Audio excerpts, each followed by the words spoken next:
President Obama has closed Guantanamo Bay, started talks with our military generals about how to withdraw forces from Iraq, and dedicated his first 100 days in office to declassifying government files on anti-gravity and alternative energy technologies.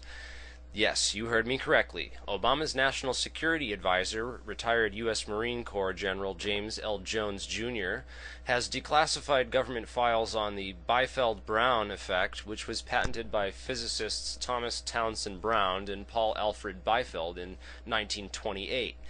In 1992, it was revealed that the B-2 bomber employed sufficiently high voltages to significantly reduce its weight. And, of course, we've all seen the lifter videos on YouTube and on Mythbusters, which proved that the effect does not work inside a vacuum. The fact that they are just now releasing 80-year-old technologies, which have been floating around the internet for 10 years now with proven scientific demonstrations, should really make you wonder what else they're hiding. After retiring from the Marine Corps on February 1, 2007, General Jones served on the board of directors for the Boeing Corporation from June 21, 2007 to December 15, 2008. Boeing has been active in studies to apply anti-gravity technologies for commercial use since the early 1990s. In 2002, Boeing began an internal project called Gravity Research for Advanced Space Propulsion, or GRASP. According to a 2008 book by Dr. Paul LaViolette titled Secrets of Anti-Gravity Propulsion, Boeing completed a separate classified study for the U.S. military on electrogravitic propulsion sometime before October 2007. Boeing was rebuffed in its efforts to have such technology declassified and released to the public sector. However, as a board member and member of Boeing's finance committee at the time of the 2007 classified study, Jones was privy to Boeing's efforts in anti-gravity research and development. He has done the right thing by declassifying this technology and the research to the American public, but it must not stop here. The U.S. Senate confirmed retired Admiral Dennis Blair will formally begin his new position as Director of National Intelligence. Dennis Blair finished a 34-year naval career as Commander-in-Chief of the United States Pacific Command, the highest-ranking officer over all of the U.S. forces in the Asia-Pacific region from 1992 to 2002. Headquartered in Honolulu, Hawaii, the U.S. Pacific Command is the oldest and largest of the 10 unified combatant commands. Blair's position gave him need-to-know access to the X-files of the U.S. Navy. This makes it possible for him to attempt to coordinate intelligence data from the X-files of all the intelligence communities dealing with UFOs and extraterrestrial visitation. The existence of the U.S. Navy's X-files was first revealed by naval intelligence whistleblower William Cooper, who served as part of the intelligence briefing team from 1970 to 1973 under Admiral Bernard Clary, Commander-in-Chief of the United States Pacific Fleet at the time. Cooper's job was to brief Admiral Clary about the latest naval intelligence and national security issues. During his final years of service with U.S. Naval Intelligence, Cooper had top-secret and Q-level security clearances, including need-to-know access to the Navy's X-files. He witnessed numerous documents dealing with UFOs and extraterrestrial life, some of which are included in his book Behold a Pale Horse. To support his claims, Cooper was willing to produce the names of approximately 38 U.S. Navy officers and enlisted men who witnessed these events and documents while in public service of their country. Cooper's claims were never investigated in any public inquiry.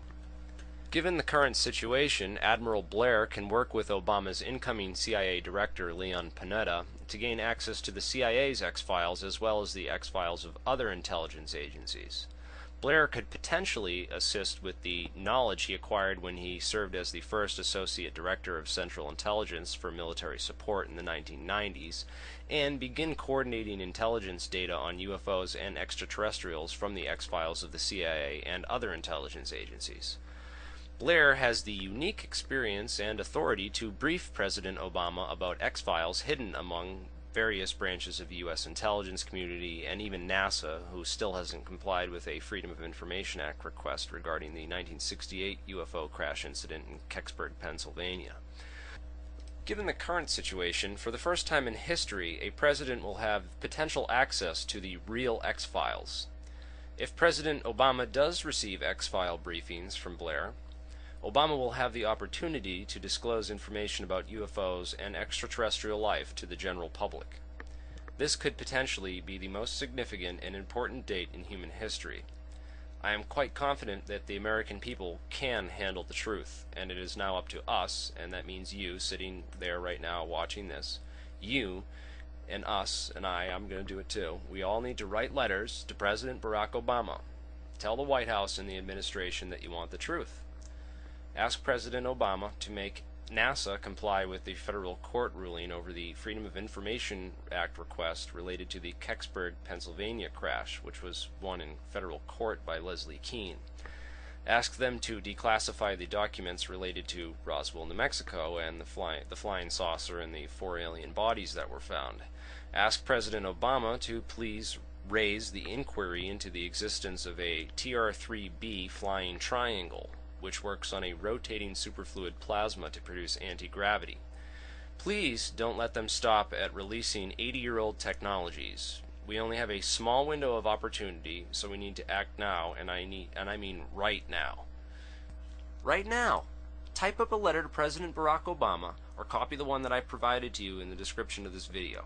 Paste it into Word, make it look nice with your margins and everything, print it out, put it in an envelope, put a stamp on it, and mail it to President Barack Obama at the White House. Do this now. If you want the truth disclosed and you are ready for the answers, then you need to let the administration, the White House, and your government know that you want this information and that you're ready for it. If they don't get enough letters, if they don't get piles of letters pouring in demanding the disclosure of this kind of information, then they're not going to do it. Why would they do it? They have no reason to. People aren't demanding it. Right now. I mean, don't procrastinate or put it off another second. It will take a third grader 15 minutes to copy, paste, print, and mail a letter to the president that could change all of history. You have a choice now, and it could be one of the most important you've ever made in your life. On one hand, you could not mail a letter. You could do nothing. Who cares? What does it matter? I'll do it later. I don't need to. Other people will. No. Do it right now. Spread this video to everyone you know and get them to do the same. Heck, write 15 letters and sign them in different handwriting with different names and send them in different areas. Send a copy to Admiral Dennis Blair of the National Intelligence, and send one to James L. Jones of National Security. Send one to CIA Director Leon Panetta. Send one to the Director of NASA. It takes so little time, and you could change such a huge part of history.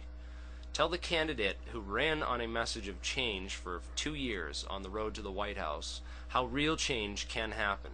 Send this video to everyone you know. We can't let this opportunity slip away.